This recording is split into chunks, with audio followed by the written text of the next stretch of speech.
Guys, um, kaya nga pala, marami nga pala akong alagang animal sa bahay. Ha?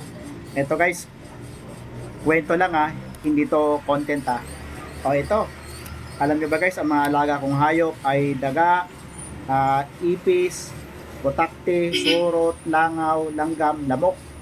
Yan guys, ang mga animals na tulo guys, ay talagang mapapa-animal ka talaga. Isipin nyo guys isang gabi, narinig kong nag-uusap-usap yung mga alaga kong animals. Alam niyo ba guys kung sino yung pinaka-leader nila dyan? Yung daga. Eto na. Habang nasa kasarapan kami ng tulog, ay bigla akong narinig. Nag-uusap-usap yung mga alaga kong animals at ang pinaka kuya-kuya nila, pinaka-boss nila ay yung daga.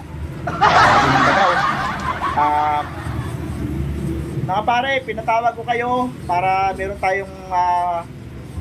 meron tayong magandang pag-uusapan at dito pag-uusapan natin kung paano natin papalayasin yung amo natin. Ngayon, sabi ng daga, eto mga pare, ganito ang gagawin ko. Papakiramdaman ko yung mga amo natin. Pag alas 2 na ng madaling araw at tulog ka na sa kasarapan ng tulog yung mga yan, gagapangin ko na yung kanilang mga pagkain para makalis na sila yung mainis, para makain ko yung mga kanilang mga pagkain at kinabukasan hindi na nila kakainin yung pagkain nila. Ayun guys, pakinggan, marinig yung sinabi ng daga. At ito nga sinabi ngayon guys ng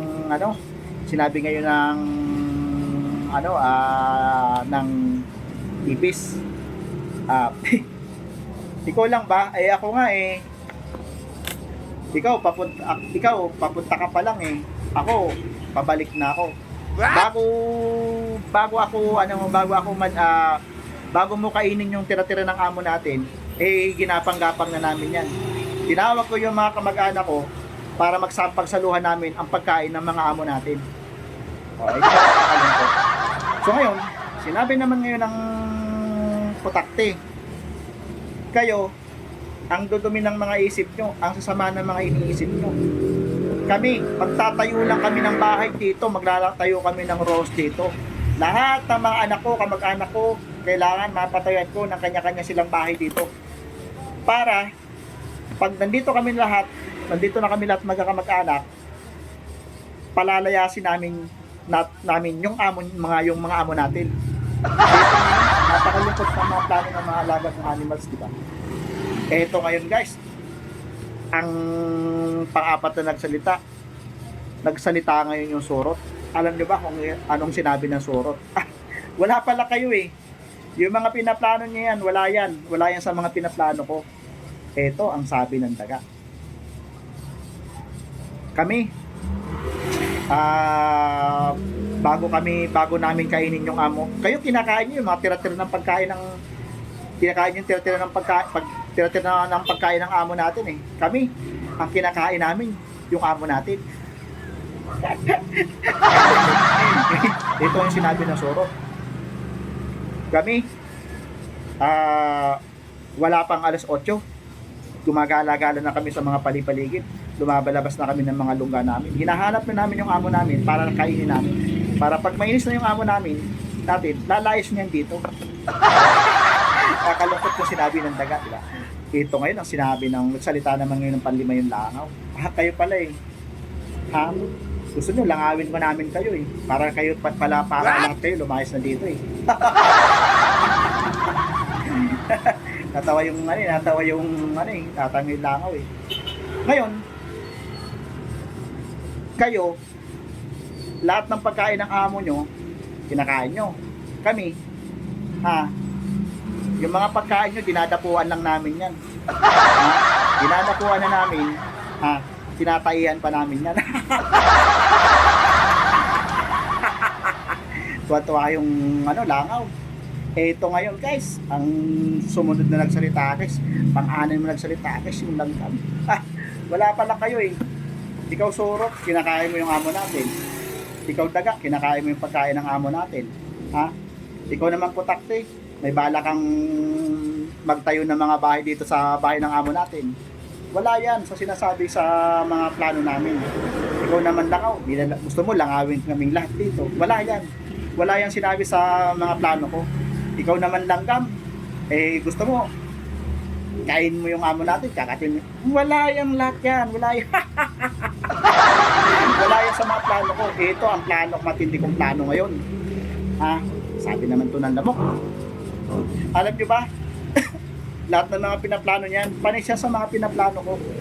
Ha? Kayo, ang dudumi na mga isip nyo, ang dudumi na mga pinaplano nyo. Ha? Ito ang plano ko rito. Ngayon, dito sa bahay ng amo natin, magtatayo ako dito ng nature.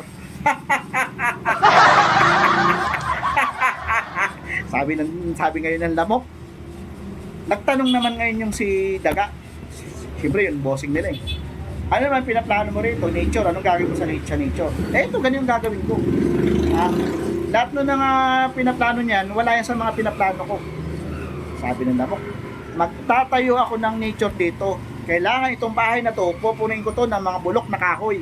Pupunin ko to ng mga maruruming tubig. Kukuha ko sa mga kanal na putik na may tubig. Ilalagay ko dito sa bahay na to. Para yung amo natin mababahuan sila at hindi na sila titira dito. Wala nang titira dito. Ha? Lahat, pati kayo, lalo pala layasin ko na rito eh. Nagalit kayo ng bata. Sabi mo, swapan ka pala eh.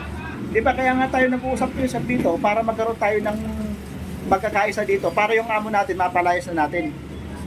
Ha? Dito na yung sinabi ng taga. Kaya nga eh.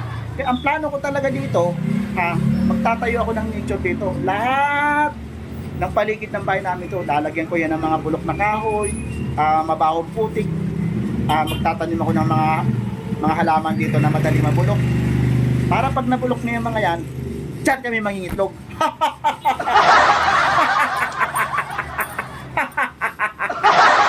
Tuwa-tuwa kayo yung lamok, ha?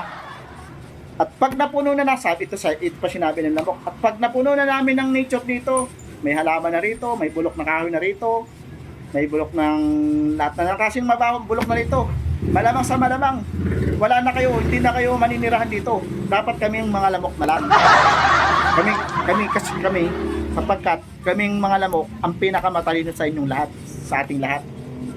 Eto na ngayon, sabi ng swapang mo naman eh. Ang tindi naman ang iniisip mo. Dapat huwag kang gano'n, huwag kang masyadong makasarili, sabi ng taga-sala. Syempre, ha? Ang liit-liit ko na nga eh. Di ba?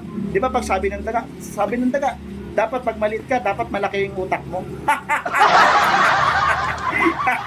Sabi ngayon ng lamok, eto na ngayon guys. Ito pala ang plano ng lamok. Ha?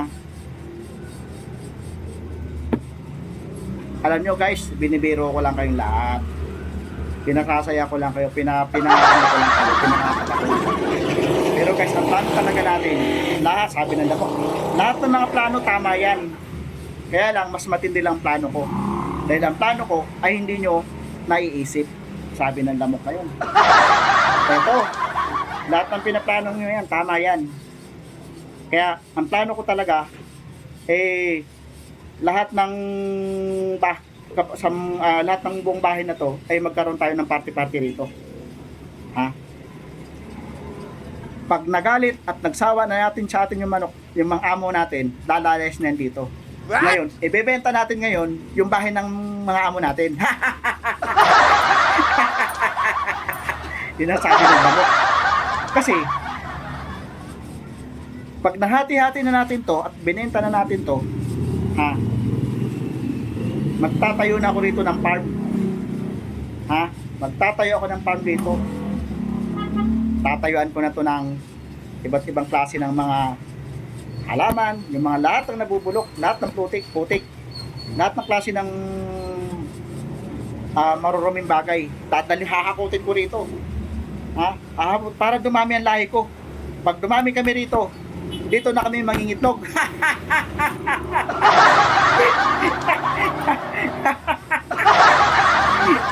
Mas matindi na pala. Guys, ayun guys, matindi palang plano ng mga balak pala sa akin ng motor, ito rin ako. Kasi nung